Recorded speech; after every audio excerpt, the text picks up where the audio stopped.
to Sophie MacKenzie, who is the Programme Director of the Speech and Language Therapy course at the Universities of Greenwich and Canterbury Christchurch. On the course, there's a conversation partner scheme which you make all new students do at the beginning of the course, which I've done. So we've got a couple of questions about that. First of all, how did you first hear about conversation partner schemes? That's a good question. Well, the programme started in 2007, and it was something right from the very inception that we'd heard about the conversation partner scheme through Connect in London, and had thought that it would be a valuable thing to incorporate into the programme. So we did it right from the very beginning, from the first cohort that arrived. Right. What sort of, you said that you think is quite valuable, what sort of aspects of the conversation partner scheme? I think we were really keen right from the outset to get the service user perspective and the development and use of service users within the programme right from the very beginning. And that was a good way of giving that emphasis to service users right at the beginning of the programme for students.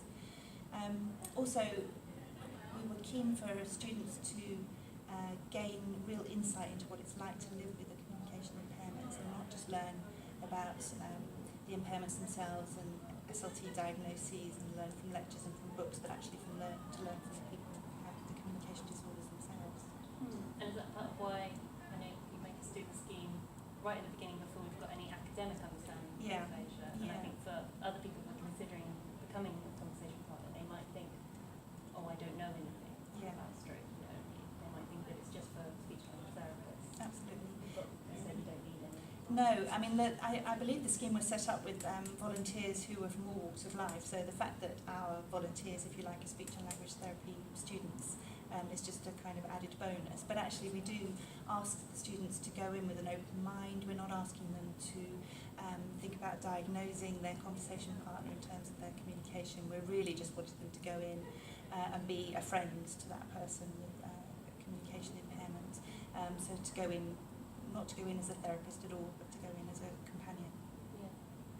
And as a speech and language therapist yourself, what do you think are the benefits for somebody who has got aphasia of having those informal conversations as opposed to a structured therapy?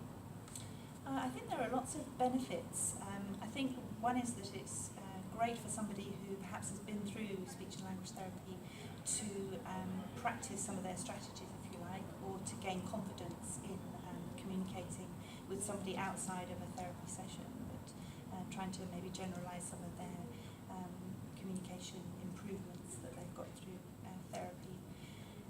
And just being able to use their communication in a functional way is very valuable. And with somebody who gives them the time that they perhaps need to convey the message that they want to convey, somebody who's able to dedicate what's normally an hour to try and facilitate whatever it is the person wants to say or to understand. Great. And last of all, what advice would you give for anybody starting a conversation partner scheme, either a volunteer or a person? What advice would I give? I would say don't be frightened. Sometimes students are a little bit anxious because they've not met the person before. It's a very different setting for a lot of students. They've not done that sort of thing before. I would say don't be scared, but go in with an open mind and be led by your conversation partner and what they're interested in. And you'd be surprised, I think, at how many things you might have in common or learn to have in common. And for people who are volunteering to be conversation partners, I would say give it a go. We've had lots of conversation partners give feedback around how they feel their confidence has improved and how they became friends with their student conversation partners.